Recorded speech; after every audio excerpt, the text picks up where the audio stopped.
amigo, minha amiga, bom dia, boa tarde, boa noite, não importa a hora em que você está assistindo a esse vídeo. O importante é que dentro da série eles ajudaram a escrever a história do rádio no Brasil. Nós temos alguns segmentos. O de hoje é Vozes do Brasil. E dentro desse segmento, o tema é a transformação da comunicação e o poder da revitalização. Não entendeu nada? Então vamos explicar um pouquinho qual é o motivo desse tema pomposo.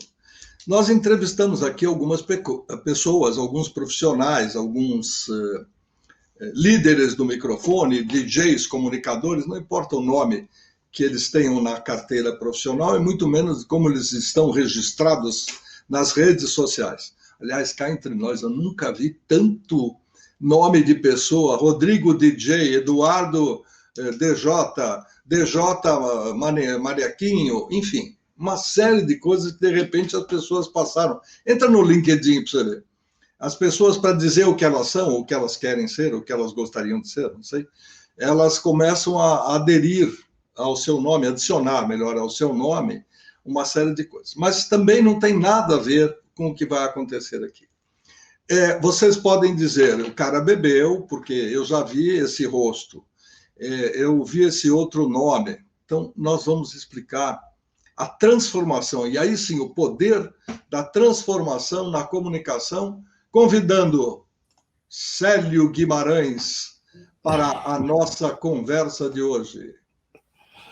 Para mim é um privilégio muito grande, mestre Luiz Fernando, participar do Vozes do Brasil, como você disse no começo. E boa tarde, boa noite, bom dia.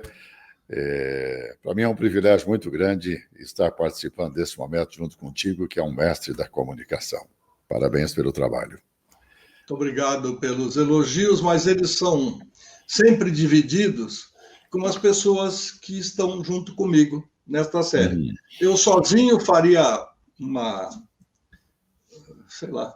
um discurso, um monólogo, uma coisa chata, daria uma aula, talvez, que eu já fiz muito isso na vida, ou uma palestra, mas não tem valor. Quer dizer, tem o seu valor, mas não quando eu posso, igual ao momento em que eu posso dividir esta conversa, esse bate-papo muito gostoso com profissionais da comunicação. Então, a explicação inicial, essa aqui, vem para mim, isso. Nós conversamos com o profissional Idemur de Matos, num outro programa da série, está no meu canal do YouTube, entra lá, Luiz Fernando Malhoca, clica no subscrever, dá o prazer de estar junto com a gente, e aí você vai conhecer a história do Idemur de Matos. Mas num determinado momento da vida profissional, depois de que nós já tínhamos trabalhado juntos e já contamos essa história toda, não precisamos repetir, o profissional Idemur teve um insight, teve uma orientação, e é tudo isso que nós vamos falar, inclusive do profissional, do executivo, que é hoje o nosso amigo Célio Guimarães. Então, a conversa com ele é: a partir de que momento, em que época da sua vida e por qual motivo você passou pela transformação de Idemur de Matos para Célio Guimarães? Na realidade é uma história até curiosa, porque na época que eu fazia a rádio, digamos, mais jovem, que era na época da própria Jovem Pan, da Radiodifusora e da Bandeirantes, eu fazia o FM da Bandeirantes, na Jovem Pan, na Antena 1, e era um público mais jovem e, digamos assim, não tão popular. E nessa mesma época eu fazia também a Rádio Mulher. A Rádio Mulher, ali na Granja Julieta. Só que na época, na Rádio Mulher, eu não comandava nenhum programa. Eu fazia apenas gravações de spots comerciais. Então, na Rádio Mulher, eu era um locutor comercial. Então, eu ia todos os dias, depois que saía do FM, ia para a Rádio Mulher. E lá eu gravava todos os dias, no final da tarde, os spots comerciais que eram vendidos durante o dia. Quem era o diretor artístico na época era Mário Tadeu. Mário Tadeu, que foi um dos... acho que o maior produtor que a Hebe Camargo já teve. Ele trabalhou com ela, acho que por quase 30 anos, como diretor do programa da Hebe Camargo. Só que nessa época, a Hebe fazia um programa também na Rádio Mulher, e o Mário Tadeu, além de diretor artístico da Rádio Mulher, ele era também diretor e produtor do programa da Hebe Camargo. Pois bem, em determinado dia, a Rádio Mulher estava precisando de um comunicador. O Mário Tadeu falou, olha, estamos precisando de um comunicador aqui na rádio para comandar um programa popular. Você topa fazer? Eu falei, claro, por que não? E daí ele falou, olha, só que o nome Idemur de Matos é um pouquinho complicado. Você tem algum pseudônimo que a gente possa usar? Porque Idemur, não sei como é que fica muito no ar. E eu, na realidade, durante todo o meu período de FM, de rádio, digamos assim, mais jovem, eu recebia muita carta e mesmo ao telefone, a maioria me chamava de Edmir, Edmundo, Edmar, tudo, menos Idemur. E daí eu falei, ok, então vamos procurar um pseudônimo. E daí, na época, eu me lembrei de um primo meu que mora no interior de São Paulo, e o nome dele, Célio Correia.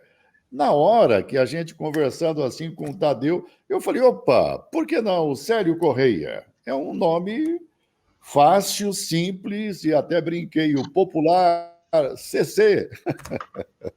Daí ele falou, não, vamos falar sério, rapaz, vamos lá, olha, Célio tudo bem, mas Correia não, porque já tenho Eli Correia, vai dar a impressão que você está querendo fazer alguma coisa para ter vantagem em cima do nome dele. E daí, na época, eu me lembro que tinha um diretor comercial na Rádio Mulher chamado Senhor Toledo, de saudosa memória. E o senhor Toledo, na época, estava próximo, ele falou, por que você não usa Guimarães? Guimarães, olha que nome forte. Daí o Tadeu, na hora, falou, Célio Guimarães. Ó, forte o nome. Ok, Célio Guimarães, vamos lá então. Foi daí então que surgiu o Célio Guimarães e eu comecei a comandar um programa na Rádio Mulher, antes do programa da Hebe Camargo. Então, eu acabava o meu programa e a Hebe Camargo começava o programa dela na Rádio Mulher. Foi assim que surgiu o Célio Guimarães. Muito bom, até porque você só falou de amigos até agora. O Mário Tadeu é um grande amigo, pessoal, inclusive, além de profissional. O Grupo Montoro de Comunicação, família de Roberto Montoro Filho, sempre foi um grupo que se preocupou muito com a área de comunicação, e eles ainda detêm os direitos da Rádio Morada do Sol, que começou com o nome de Rádio Mulher, e teve, num momento da sua vida, o nome de Rádio Mulher, e inovou porque só colocava vozes femininas, teve futebol, teve muito na história do rádio, teve muita coisa que nasceu ali na Rádio Mulher, com as mulheres comandando o espetáculo. Então, o pessoal fala em empoderamento hoje, estão descobrindo a mulher, eles esquecem, até porque não sabem, ou porque não pesquisaram, que já teve uma Rádio Mulher lá atrás, né?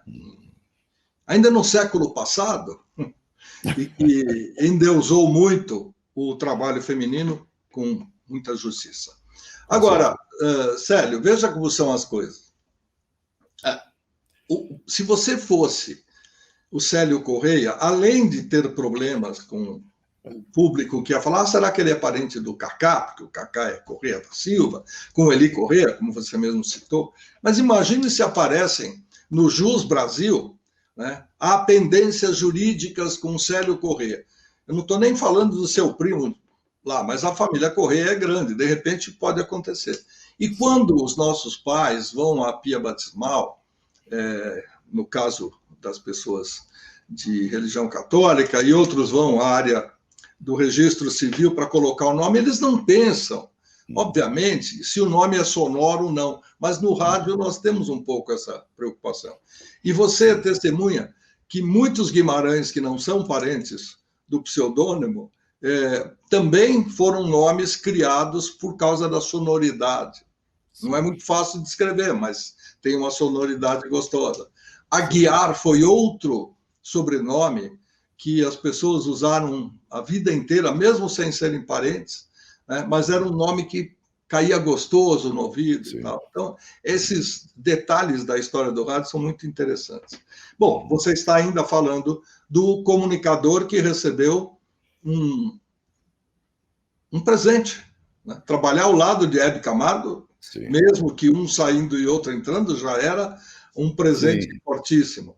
E, além disso, trabalhar com o Mário Tadeu dispensa, porque o homem sabe tudo de rádio, televisão e de muito mais. Aliás, grande parte do sucesso da Hebe, ela sempre disse isso, se deveu à direção do nosso querido Mário Tadeu. Bom, em que consistia este programa e como é que você depois começou a receber carta? Você não se esqueça que até hoje, nas redes sociais, nos grupos dos quais fazemos parte, muitos colegas nossos te chamam de Edmur, ainda hoje. Né? Quando eles querem ser um pouco mais íntimos, eles vão para o Edmur. Então, realmente é uma coisa um pouquinho difícil de ser assimilada. Então, esta migração para o nome de Célio Guimarães foi muito legal. Agora a história é sua. Tá, mas na realidade, Luiz, até pegando um pouquinho um gancho nesse negócio que você falou aí de nome,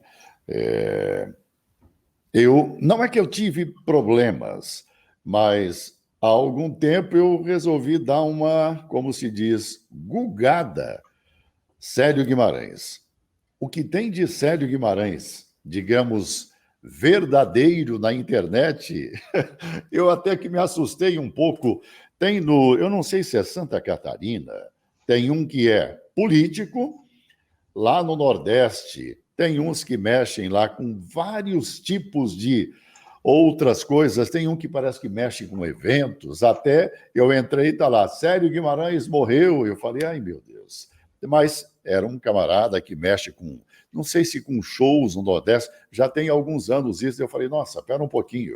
E tem alguns lá até com problema na justiça, eu falei, ai meu Deus, eu preciso dar um jeito aqui para não ser, como é que se diz, confundido com alguns aí, porque é até um nome verdadeiro dessas pessoas, acredito eu, né? Bom, mas isso é uma outra história. Bom, eu fiquei na Rádio Mulher com este meu programa na Rádio Mulher, durante pelo menos 2 anos. Até que, quando chegou no ano de 1985, eu trabalhava na Rádio Mulher, claro, com meu programa, e certo dia, o Mário Tadeu, todo sem jeito, olha, vem cá, senta aqui. Os donos da rádio vão fazer uma modificação total aqui, e a partir de agora você não vai mais ter o seu programa.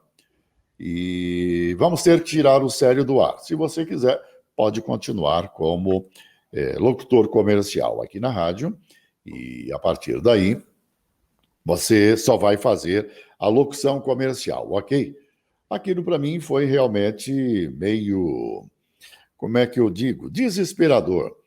E eu já não estava mais em FM, só estava lá na Rádio Mulher, e eu me lembro que eu fui pego de surpresa, mas tudo na vida tem o seu porquê. O que eu quero dizer com isso?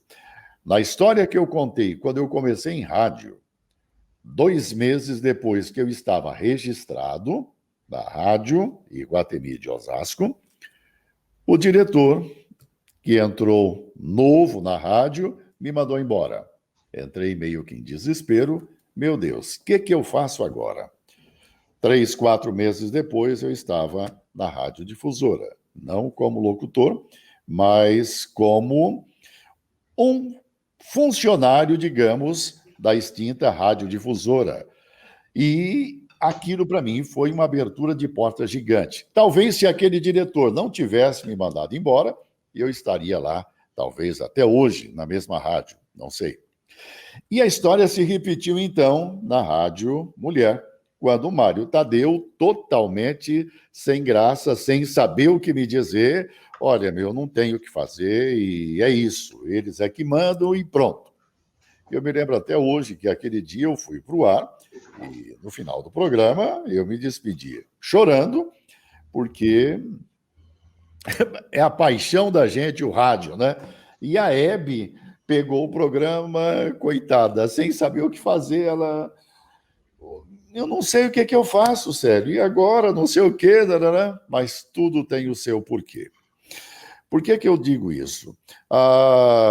Eu sempre gravava, sempre tive o costume de gravar o meu programa numa fita, na época, uma fita cassete, e gravava o programa até para poder corrigir certos probleminhas que pudesse ter, e todo mundo tem que fazer isso para poder melhorar o seu trabalho. E daí eu peguei essa fitinha minha, e na época, eu não sei se você se lembra, provavelmente vai se lembrar, tinha um divulgador muito querido na época. Divulgador, para quem não sabe, é uma pessoa que trabalhava, hoje já não tem mais essa figura, acredito eu que não tenha. Ele trabalhava em gravadora e ele divulgava o LP na época, né, o disco dos artistas. E esse divulgador era um divulgador da Som Livre, era o Benê Alves, a quem eu tenho uma gratidão muito grande, e ele era um grande divulgador, uma pessoa fantástica. E na época, nesse dia, ele estava na rádio e viu, né? Poxa vida, sério, poxa, não, e agora, como é que faz? Nossa, mas, meu, pera um pouquinho, você tem uma fita com um programa seu, não sei o quê? Eu falei, tenho, então me dá aqui. Eu conheço, não sei se era padrinho de casamento, alguma coisa do tipo dele, que trabalhava na antiga Rádio Excelsior, que depois virou CBN. E ele está lá dentro da Rádio Globo, é tudo junto, e eu estou sabendo, ele me falou alguma coisa que vão precisar de alguém na Rádio Globo. Daí eu dei a minha fita para o Benê, que levou até a Rádio Excelsior para esse amigo dele. Bom, para minha surpresa, graças a Deus, alguns dias depois, eu estava sendo chamado pelo senhor Alfredo Raimundo, que era diretor-geral do Sistema Globo de Rádio em São Paulo, que me chamou para conversar. Bom, meses depois, eu estava comandando o meu programa que eu fazia na Rádio Mulher, eu estava comandando aos domingos na Rádio Globo de São Paulo, que foi quando eu comecei a fazer o horário aos domingos na Rádio Globo. Isso só comprova que certos ditados populares, a gente não sabe nem de onde vem, nem quem os criou, mas eles estão sempre corretos. Há males que vêm para bem. Desde o momento em que você cita o fato do Mário Tadeu chegar para você de maneira triste, acabrunhada, por quê? Porque era seu amigo, mas a direção que deveria ter alguns motivos para trocar o programa ou para mudar a programação, alterar de alguma maneira, a direção pediu a ele, como o comandante da área artística, para comunicar a você. É sempre difícil para quem está na chefia chegar para um amigo e dizer, a menos que seja uma justa causa, sem detalhes, é muito difícil você chegar e dispensar uma pessoa. Não é muito desagradável. Para o comunicador, é péssimo.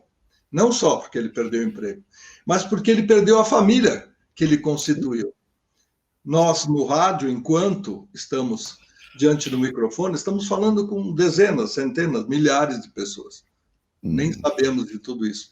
E aquilo dói para quem está se comunicando, porque, de repente, ele deixa de ter aquele pessoal que talvez ele não saiba nem a abrangência de quantos, de quem são, mas não tem mais. Então, isso faz uma falta danada no coração da gente. Mas, voltando ao velho ditado, né? Há males que vêm para bem. Nova porta se abriu e Claro. o sucesso foi bem maior.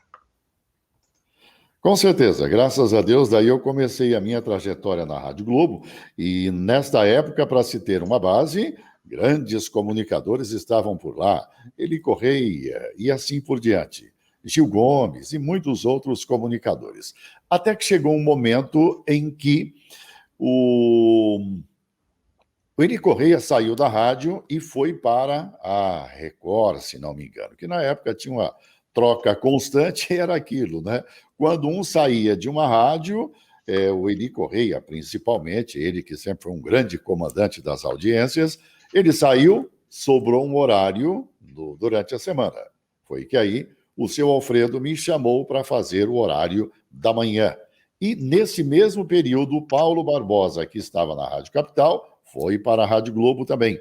Então, formou-se um time muito forte na Rádio Globo e ali, graças a Deus, nós começamos a brigar muito pela audiência forte com Record, Rádio Capital e assim por diante. E, pasmem, para vocês terem uma ideia, na época que eu saí dos domingos na Rádio Globo, quem foi para o domingo na Rádio Globo no meu lugar? Nada mais, nada menos que Gilberto Barros, que veio, ele era de Bauru, ele veio para São Paulo e começou a fazer o programa aos domingos no meu lugar. E eu passei a fazer durante a semana. E dali nós ficamos durante um bom tempo nesse ping-pong aí, né? E depois eu saí do horário da manhã, fui para o horário da tarde na Rádio Globo e o Gilberto Barros saiu do domingo e foi para as manhãs da Rádio Globo. Fazendo um pequeno interregno, eu sempre gosto de dar meus pitacos, Claro. Porque quem está vendo a gente, que não é profissional, como nós somos, não sabe como funcionam as coisas. Muitos dos nossos colegas que já passaram por esta série contaram que começaram de madrugada, cobrindo folgas no sábado e no domingo. Por quê? É uma experiência que nós, que costumamos ser da área de coordenação, fazemos.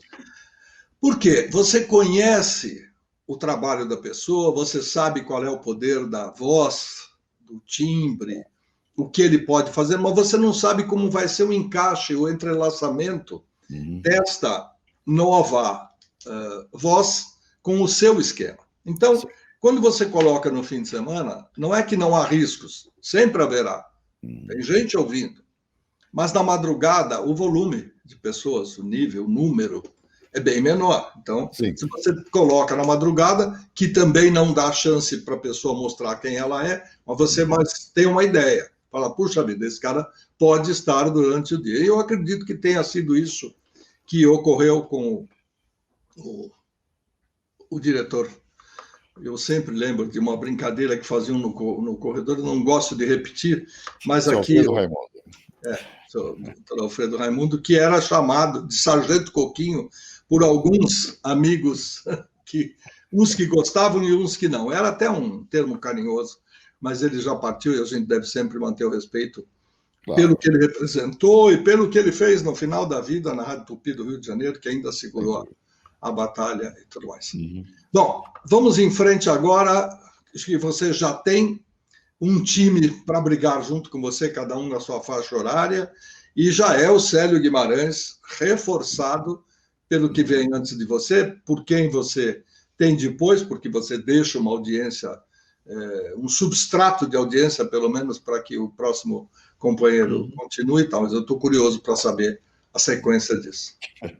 Na realidade, nessa época, o seu Alfredo Raimundo, de saudosa memória também, me ajudou muito nessa minha chegada na Rádio Globo. Quem estava lá com ele, coordenando a rádio, era o Pedro Vilela. Grande abraço também ao amigo Pedro Vilela, que hoje está aposentado, fora de rádio, morando em Recife, ele era o coordenador da rádio.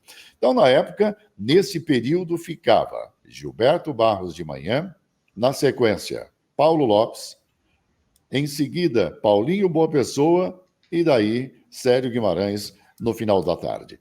Este era o time da Rádio Globo nesse período que eu fiquei lá. E eu fiquei na Rádio Globo até 1990, 91, quando eu saí a convite da Rádio Record. Daí eu fui para a Rádio Record, fiquei um período na Record, fui para a Rádio Capital, e daí na Rádio Capital eu fiquei até o ano de 2005, mais ou menos isto. E daí, no ano de 2005, já mudando um pouquinho sobre rádio e outras atividades, nesse período, eu trabalhava na Rádio Globo, na Rádio Record, aliás, e na Rádio Capital. Na minha ida para a Rádio Record, eu já comecei a me interessar por algo fora do rádio. Então, eu comecei a fazer gravações para empresas na área de espera telefônica. E logo em seguida, eu vi que essas empresas tinham a necessidade de uma rádio interna. Foi aí que, em 2005, eu comecei, um pouquinho antes de 2005, 2003, por aí, eu comecei a trabalhar também com rádio indoor, rádio corporativa, rádio dentro de empresas. Então, só para quem não está muito familiarizado com isso, quando você entra dentro de uma loja, geralmente as lojas usam uma FM. E na época usava-se muito a Eldorado e depois passaram a usar a Antena 1 e Alfa. Só que aquilo... Só para explicar, esse era o som ambiente para agradar, né? Vamos contar um pouquinho da história, que isso é legal também. Usava-se um fundo musical, um som ambiente, para agradar o consumidor que estava ouvindo uma música lá no fundinho, mal percebia, mas o sentimento da gente fica mais agradado ou não, dependendo do que está tocando. E a Rádio Eldorado foi uma das primeiras a fazer um serviço de Muzak, que é um nome americano, criado para lembrar o que é music, como eles falam. Então, eles fizeram uma gíriazinha para dizer que era o Muzak. E aí, as pessoas contratavam no serviço da Rádio Eldorado, que era simplesmente um fio telefônico, positivo e negativo, ligado num sistema de som. Você comprava os direitos de ter esse serviço no seu trabalho ou na sua empresa, e aí era só colocar uma série de alto-falantes através de um fio telefônico, um cabo simples, sem nenhuma qualidade, até porque o som era analógico, ele vinha por ligação telefônica, ou seja, uma linha privada e tudo mais. Mas essa não era a rádio corporativa. Agora o Célio vai explicar o que é uma rádio corporativa. Esse era um som de fundo, como a gente chama, como fala, para o elevador, para o consultório do dentista, e etc. Então, na realidade, nessa época, usava-se muito essas rádios e algumas delas tinham inserções comerciais. E muitas vezes, dentro do supermercado, por exemplo, estava tocando uma música e, de repente, entrava a propaganda de um supermercado concorrente. Então, isso começou a incomodar vários clientes e eu, vendo isso também numa loja de materiais de construção, que é meu cliente até hoje, para se ter uma ideia, a Telha Norte, e eu ofereci para eles uma rádio interna e eles, poxa vida, por que não?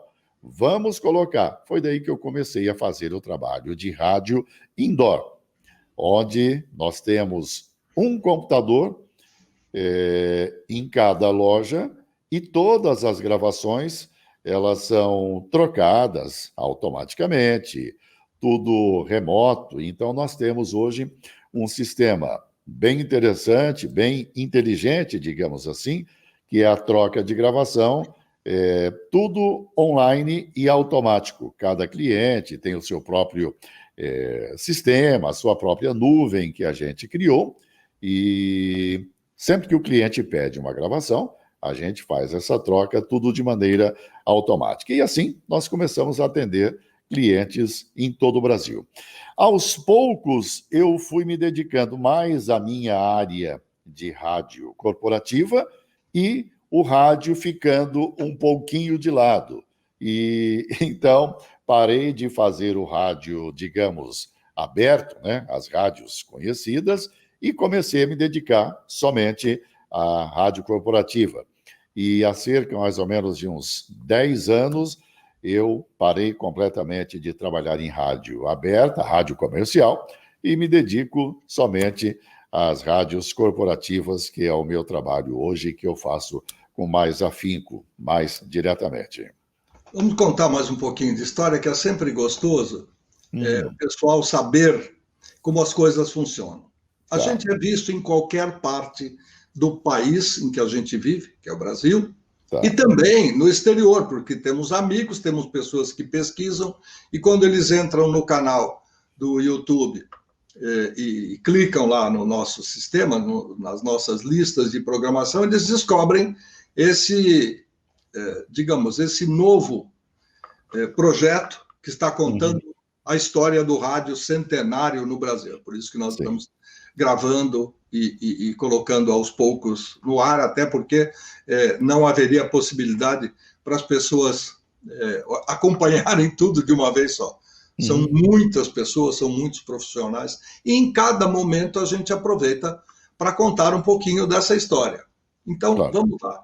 Quantos de vocês que estão nos vendo no interior, que são locutores de rádio, que são contratados por emissoras, sabem que para complementar a grana, vocês vão na porta do supermercado, vocês vão dentro do supermercado, até porque foi uma nova função, né? Não profissão, mas uma nova função que se abriu entre locutor noticiarista, locutor entrevistador, locutor isso, aquilo, esportivo. Apareceu o locutor comercial de supermercado e de lojas.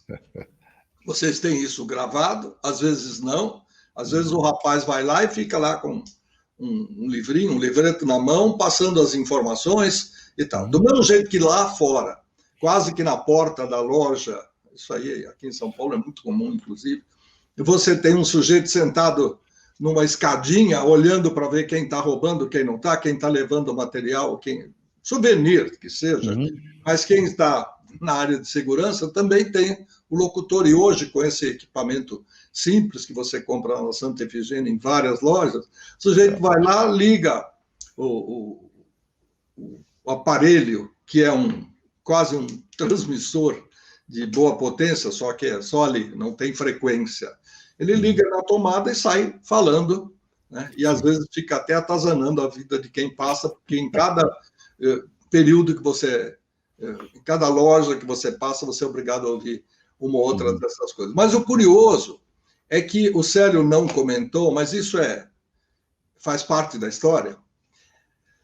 Quando o Escritório Central de Arrecadação de Direitos Autorais, ECAD, começou a querer cobrar, porque o ECAD ele reúne as editoras musicais, não é gravadora, é editora musical. Sim.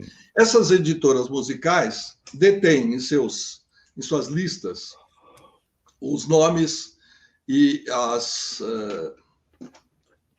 inscrições de pessoas que compuseram alguma música, seja ela instrumental, seja ela vocal instrumental, letra e música. Então, eles fazem através de uma editora, essa editora se filia ao ECAD e todo mundo tem que ganhar um pouquinho. Claro. Então, enquanto o Instituto de Arrecadação, o escritório, que é um monopólio no Brasil, isso deve ser discutido bastante, e até tentar entender por quê, ele recebe 25% para administrar o dinheiro das pessoas. Quando a emissora de rádio, quando você faz um show profissional, né? Eu já contei uma história aqui em outro programa, em outro episódio, que Herbert Viana, quando estava no auge da carreira dos Paralamas, ele contou para nós, na Rádio Cidade FM de São Paulo, que ele fez um show estranhíssimo, não sei se foi no Circo Voador, num dos grandes templos de shows do Rio de Janeiro, e ele fez uma lista, uma relação de músicas de 2 LPs. Aliás, tudo isso que vocês estão vendo aí no fundo do escritório do seu Célio Guimarães é LP. Depois ele puxa um só para mostrar para quem não se lembra ou quem não conhece, etc, etc. Bom, para complementar e continuar com a história do Célio, o nosso querido Herbert Viana, que é autor de praticamente todas as músicas, juntamente com alguns colegas, com outros parceiros, ele fez uma relação de 2 discos e fez o show com músicas de um e de outro disco. De repente, alguém o chama e diz, olha, o cara do ECAD está aí, o fiscal do ECAD está aí. Você não pagou direitos autorais. Ele falou, não, nem preciso pagar, é meu. Eu sou o autor de tudo isso, o dinheiro vai sair do meu bolso, voltar para o meu bolso? Não. Ele foi instado a pagar porque outros sócios dele estão no caminho. A editora, o representante do ECAD. Então, o dinheiro entra, vamos lá, a cada 100 dinheiros pagos, né, é dividido o dinheiro. 100, 25 para o ECAD, 50 para o autor, 50 para o autor, e no meio tem os penduricalhos, outras pessoas que administram as pequenas editoras que depois vão se filiar através de uma sociedade maior de arrecadação de direitos para chegar no ECAD. Então, muita gente ganha. Se você não planilha aquilo, se você não coloca a lista do que você toca, ninguém vai saber. Eles põem o dinheiro, põe no bolso. Então, essa coisa do direito autoral no Brasil é muito mal explicado. A gente vai ao ECAD, a gente pede explicações, eles são muito gentis, até porque são funcionários de uma empresa grande, mas não se explica muito bem por que é que não há concorrência, por que não é. O seu Fernando Afonso Collor de Mello teve a grande chance de alterar isso quando ele mexeu na legislação lá em 1990, mas infelizmente parou mesmo. Não foi em frente, né? Realmente, isso que você falou é verdadeiro, os artistas realmente merecem ter a sua arrecadação, e nesses locais onde a gente trabalha, todos os artistas são realmente reconhecidos e têm os seus ganhos de maneira tudo certinho, até porque as empresas às quais a gente atende, elas que negociam, às vezes com a nossa intermediação, diretamente ao ECAD, e realmente tem que ser recolhido, sem dúvida alguma. Bom, nesse período, eu só esqueci de um detalhe, hein, Luiz? Quando eu trabalhei na Rádio Globo, principalmente na Rádio Globo, nós participamos e ajudamos a lançar inúmeros artistas, entre eles, na época, quem estava sempre no nosso programa, Zezé de Camargo, que nem tinha o Luciano ainda. Na época também, Joel Marques, Sula Miranda, o Sérgio Reis estava sempre no programa, mas claro que ele já era sucesso.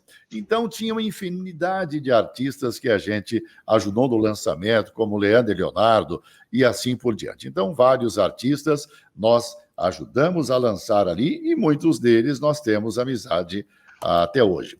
Quando você falou sobre LPs, gente, isso aqui não é cenário, viu? E às vezes as pessoas pensam que é cenário, mas não é, não. Ó. São LPs. Eu tenho aqui cerca de 3.000 LPs, muitos ainda da época da Difusora, época da Jovem Pan, da Bandeirantes, da Rádio Globo. Então, nós temos aqui vários LPs, várias coleções aqui. Algumas vezes já fiquei tentado, de repente, a me livrar dos discos, né? Mas depois eu falo, não, deixa eles aqui por enquanto. Então, nós temos aqui uma boa quantidade de LPs aqui, que aí faz um pouco parte da história. Mas, Luiz, além dessa minha parte de rádio, eu trabalhei uma época também na TV Cultura, mas isso aí foi em 80 e alguma coisa, 80 e não me lembro direito agora o ano, anos 80. Trabalhei também um período na TV Cultura, mas não na frente das câmeras, como locutor mesmo. Agora tem uma coisa que pouca gente sabe, ou quase ninguém sabe, que esses que você está vendo aqui, são trabalhos que eu, de um tempo para cá, comecei a fazer, que eu acho muito interessante, que eu gosto bastante, que é arte em madeira.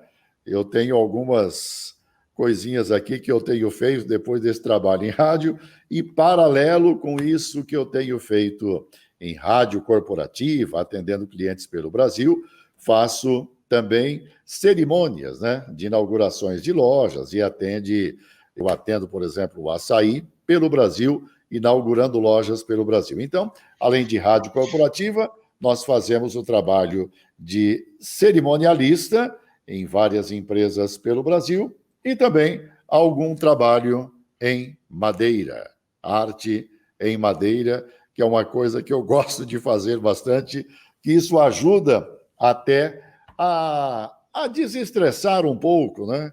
E ajuda a enxergar o mundo e a vida por outro ângulo. Então, é uma coisa bem interessante que eu gostaria de destacar aqui também. Eu não sei se é o Célio ou é o Idemur, mas, de qualquer maneira, essa arte nova é muito bonita.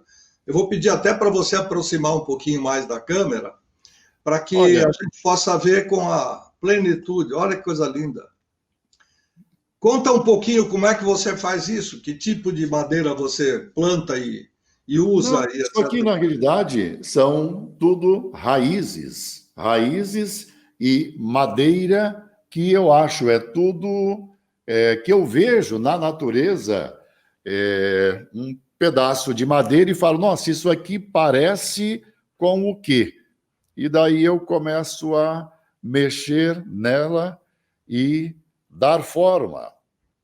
E daí, depois que eu dou forma, envernizo, eu não faço escultura. Isso não é uma escultura, não é que eu faço entalhe em madeira. Não, a madeira, ela vem pronta. Eu só dou o acabamento nela, no caso, né? Eu só passo uma lixa e um verniz. Apenas isso. Então, tem esse... Você não passa, não faz um desbaste, não tira partes, sobras, etc., para que elas tenham essa forma, ou você tem a sorte de encontrar a forma pronta e aí você desabrocha na sua imaginação o que aquilo pode ser? Na realidade, quando eu vejo a madeira, eu já olho e falo, nossa, isso aqui parece tal coisa. E eu já vou e já... ela já vem pronta, como eu digo, né? Deixa eu até pegar umas que estão aqui expostas, ó. Claro. Estão aqui Elas já vêm praticamente prontas. Eu vejo isso daqui, ela vem pronta dessa forma. Eu não faço muita...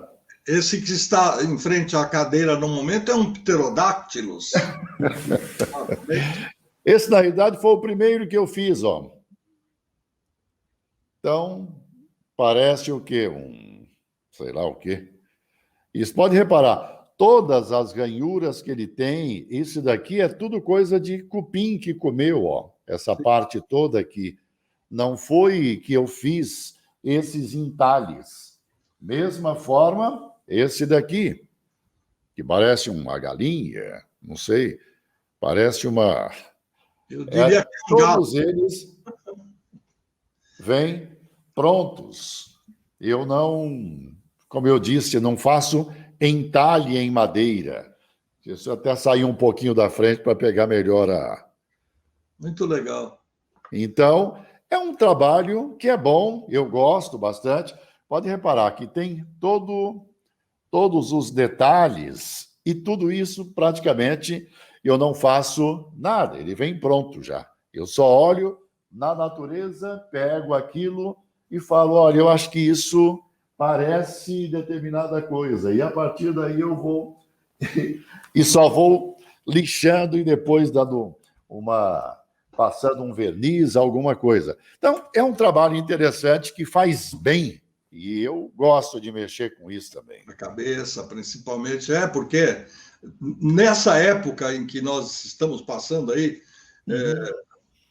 anos 20, 21, com pandemia, com dificuldade de comunicação, sem poder fazer aquilo que a gente gosta, apesar de estar permitido que a gente em casa, pelo menos isso, né, a gente pode falar, a gente pode conversar, mas o estresse é muito grande. Sim, sem dúvida alguma. Então, isso é necessário e todos nós temos que aprender a ter uma válvula de escape. Então, às vezes as pessoas perguntam, o que você tem feito na pandemia? Arte. Eu gosto de mexer com arte, com madeira, seja lá o que for, que faz bem isso daqui, né? Então, eu sou todos mais nós temos antigo que você, posso dizer que essa é uma calça Saint-Tropez. Numa determinada época, né, as moças usavam uma calça que deixava um umbigo. Isso veio lá da ilha de Saint-Tropez e por isso começou a se classificar. E você vê que ela tem todo o jeito mesmo de uma calça. Eu estou vendo aqui pela primeira vez, então esse insight veio agora também. Agora, a parte de cima, não sei exatamente que tipo de na realidade, ou personagem. Cada pessoa vê uma coisa diferente. Cada pessoa, quando olha, algumas pessoas até dizem, quando vê mais de longe, esse daqui parece talvez Bom, cada um vê uma coisa. Tem gente que vê um Cristo crucificado com a cabeça para o lado, mas isso daí não pode... Tem que deixar... Pode ser um Ícaro, alguém que voa, que é capaz de voar, tem asas. Claro. Cada um vê alguma coisa. Sem dúvida alguma. Mas isso faz muito bem e é bom a gente colocar para fora a criatividade. Na realidade, eu gosto muito de... Como eu sou do interior, eu gosto muito de natureza. Então, minha mulher, às vezes, até ela fica assim, a Nilce fica, nossa, mas onde é que você vai colocar essas madeiras, que tudo quanto é pedaço de madeira que eu vejo na rua, eu olho e falo, nossa, mas isso aqui dá para fazer alguma coisa. Ela fala, ai, lá vem você. Então, se olha aqui, em casa eu tenho um monte de pedacinho de madeira, um monte de coisinhas que sempre dá para se fazer alguma coisa. E isso é muito importante, né? A gente mexer com a parte, deixar a criatividade rolar, né? E fazer a coisa acontecer. Quando jovem, você teve alguma queda para trabalhos manuais? Na escola você era bom nisso? Ou a coisa apareceu agora um pouco mais depois que você pintou a barba de branco? Na realidade, a barba branca é já se preparando, mas não adianta, porque agora nem Papai Noel pode trabalhar mais, né? Então, fica mais complicado. Mas então resolvi pintar a barba de branca. Vamos deixar dessa forma, né? Não. Eu sempre gostei, na realidade, de mexer com arte. No interior, não. No interior, claro que eu sempre gostava de mexer, mas não com madeira. Eu fui mais na área de... Meu pai tinha, como eu já disse, açougue, então eu era açougueiro mesmo. Mexia com carne mesmo. Então, era outra área, não tinha nada de artístico, não. E isso aqui veio depois mesmo de algum tempo aí para a gente começar a fazer algumas coisas diferentes, né? E cuidar da vida. E também para ganhar tempo e fazer as coisas de forma, digamos assim, mais introspectiva, que isso ajuda muito a gente, principalmente depois da idade mais madura, digamos assim, os filhos cresceram, foram embora, casaram, então a gente termina tendo que cuidar mais do tempo e administrar melhor o tempo. E também é bom para a cabeça, como você falou, né? Isso ajuda bastante. Falando em tempo, nós temos quase 10 minutos de programa ainda, e eu queria saber o que é que o Idemur, o que é que o Célio, o que o profissional pensa do rádio hoje. Nós já falamos de rádio corporativo, ou seja, são outras vertentes que usam o rádio, que derivam do rádio. E o que é que você vê no futuro desse rádio a partir desses 100 anos que ele está completando? Bom, a minha visão sobre o rádio é uma. Quando surgiu a televisão, falaram que o rádio ia sumir. Mentira. O rádio, ele se transformou e o rádio continuou muito forte. Com a chegada da internet, mesma coisa. O rádio vai acabar. Eu não acredito que o rádio vai acabar. Muda-se apenas a forma como ele é feito. Hoje, antigamente mesmo, quando eu falo antigamente, no nosso tempo de rádio, o FM falava só local. O AM era mais abrangente. E daí tinham as rádios com ondas tropicais e assim por diante. Hoje, qualquer um pode fazer uma rádio na internet e essa rádio é ouvida no mundo todo. E daí a gente vê a Jovem Pan agora se modernizando como talvez nenhuma outra aqui no Brasil. Eles até usam o slogan, né? A rádio que virou TV. Porque tudo hoje é com imagem. Não adianta. A forma como eu vejo hoje o rádio, tudo está sempre em constante mudança. E todos nós temos que nos adaptar com o que está acontecendo. Eu vejo algumas pessoas que fazem rádio hoje da mesma forma como faziam há 20 anos. Daí você fala, como assim, gente? Mudou. Não tem mais essa pegada, não adianta. Tanto que, às vezes, eu faço essa pesquisa minha mesmo, digamos.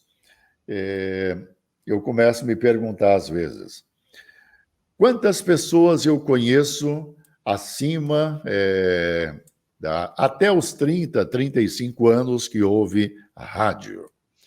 Dá para contar nos dedos quantas pessoas abaixo dos 40 ouvem rádio. Porque hoje está tudo na internet, está tudo no celular. O rádio mesmo. Você fala no aparelho convencional. Convencional. Sim. Porque a maioria hoje, boa parte das pessoas ouve, mas no celular, e mesmo assim muito pouco.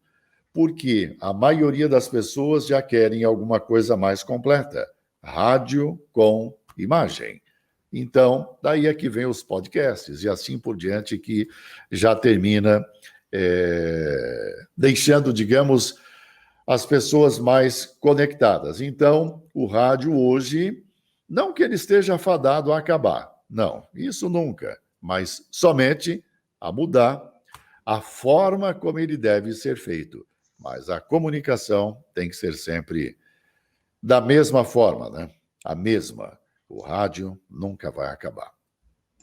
Eu fiz uma palestra, não me lembro exatamente em que cidade do interior, mas a convite de uma dessas grandes instituições, SESI, SENAC, não me lembro. E quando a pessoa me perguntou, quase no final, você acha que o rádio vai acabar? Isso é uma coisa que incomoda, é sempre uma agulhada, uma alfinetada, sabe? Às vezes até uma espada fincada perto do coração, porque essa preocupação existe com todo mundo que fica preocupado, já que a preocupação existe, em saber uma coisa que nenhum de nós sabe, muito menos as nossas bolas de cristal digitais não são capazes de dizer o que é que vai acontecer no futuro. Sim. Nós nunca imaginamos, apesar de brincarmos muito, citou a Hebe durante... Pena que o rádio não tem imagem. Quantas e quantas vezes a gente falou isso? Aí alguém, talvez até da área de segurança, falou, olha, vamos colocar uma câmera lá no fundo do estúdio, a gente põe uma câmerazinha que fica mostrando tudo o que acontece. Aí você encontra uma série de profissionais e até diretores de emissoras de rádio que falam, puxa, acabou a magia. Porque você fica olhando que chega alguém lá com um bilhetinho na mão, depois chega alguém com um texto, o locutor está lendo o noticiário, dali a pouco ele tira uma folha, ou chega um operador, ou um redator, ou o próprio office boy, e vai colocando uma página embaixo da outra. Ou seja, é assim que o rádio funciona. É até interessante. Mas isso é um documentário, não é para ser o dia a dia. Porque no dia a dia, você, com aquela voz, não importa o estilo, se é masculino ou feminino, você tem a oportunidade de sonhar, de imaginar. Já contamos várias histórias aqui de ouvintes que se surpreenderam com o locutor A, B ou C, e de repente, nossa, mas o senhor é isso, eu imaginava você de outra maneira. É legal, às vezes até para o ouvinte especificamente, quer dizer, não é aquele príncipe dos filmes da Disney, dos desenhos animados, mas de qualquer maneira é uma forma de mostrar como é que as coisas se processam. Hoje, esse rádio que nós estamos fazendo, de conversar, de mostrar os espaços das pessoas, porque cada um está em sua casa, em sua casa, e como tal, você tem que abrir para o ouvinte, para o espectador, a sua intimidade. Então, o rádio continua sendo aquela conversa íntima. Quem faz transmissão por YouTube ou outras redes do estúdio de rádio, ok, está vendo como é o dia a dia da rádio, mas eu estou dizendo que as outras versões, né, que nós estamos utilizando, com plataformas que permitem essa conversa e tudo mais, mostram um pouco, sim, da intimidade do rádio. Você pode conviver com a pessoa, com o dono da voz, com a dona da voz, de uma maneira mais íntima e mais cativante até. Porque eu acho que o rádio é exatamente isso. É aquela companhia que você faz. Aliás, eu comecei falando da palestra, para não tomar os minutos finais, que ainda temos aqui 2. Eu disse para a pessoa para o espectador que me perguntou, eu disse, olha, enquanto houver alguém com um microfone na mão, o microfone é a maneira da gente exemplificar aquilo que vai para todos os lados, para todos os rincões, né? O rádio ainda tem essa capacidade, e agora com a internet, com o streaming e tudo mais, de mandar muito mais longe, porque não depende mais de uma torre, de uma antena, de uma onda, até porque tantos aparelhos criados pelo ser humano nos anos, no século 19, 20 e agora no 21, estão atrapalhando, estão interferindo nas tradicionais ondas do rádio. Sim. A onda do rádio foi descoberta da maneira mais simples possível. Jogou-se uma pedra num lago e as ondas concêntricas, ou seja, elas saíram daquele espaço em que a pedra foi lançada e foram marcando ondas e ondas e ondas. E aí foi feita o estudo físico e descobriu-se que era isso que acontecia, né? Então, os ciclos de onda, que era como a gente chamava as ondas do rádio, né? Quando eram 1000 eram quilociclos, quando eram 1.000.000 era megaciclos, que depois virou hertz, porque foi o físico alemão Hertz que sacou isso tudo. Então, a onda continua, a comunicação não vai morrer, enquanto houver uma pessoa diante do microfone. Quem estiver do outro lado, pode ser uma pessoa, normalmente são muito mais, e ela estiver necessitada de uma voz, de uma palavra de carinho, de uma atenção, ela vai ter a companhia do rádio. Por isso, independe da maneira como a voz vai chegar. Mas a comunicação é isso, o rádio é companhia. E eu deixo agora, já que estamos chegando nos estertores da nossa conversa, seu Célio Guimarães, os minutos finais para a sua despedida. Bom, eu só quero agradecer de verdade a sua gentileza em me convidar para participar desse momento tão importante, Vozes do Brasil. Agradecer a você que me ajudou muito na minha carreira profissional, lá dos idos de 1979 e 80, quando a gente tinha 20 e poucos anos e o rádio começou a fazer parte da vida da gente. O rádio, 100 anos de história e outros 100 virão pela frente. Outras pessoas, com certeza, farão parte da história do rádio, e o rádio, com certeza, nunca vai acabar, nunca vai morrer. Deixo aqui mais uma vez o meu agradecimento e o meu abraço para todas as pessoas que estão acompanhando essa entrevista. Espero que tenha gostado desse papo. Desculpa se me alonguei em alguns momentos ou contei histórias não tão importantes, mas para mim foram histórias que marcaram a minha vida e que vão deixar muita saudade, com toda certeza. Mestre Luiz Fernando, muito obrigado mais uma vez. Fique bem, saúde, paz a todos e até a próxima, se Deus quiser. As suas histórias foram importantes para você, elas são para os seus amigos e para os seus espectadores. Vou deixar uma dica, já que você falou que agora nem o Papai Noel pode funcionar. Você é um cara criativo. Pense na criação do Papai Noel virtual. Forte abraço e até breve. Conversamos com Célio Guimarães, que contou a sua história. Agradeço a você que esteve até agora com a gente, que vai rever a nossa transmissão, a nossa gravação, e vai conhecer um pouco mais das vozes do rádio, porque foram eles que ajudaram a fazer e a escrever a história do rádio no Brasil. Muito obrigado pela sua audiência, pela sua paciência, pelo seu tempo, e até a próxima semana, se Deus quiser.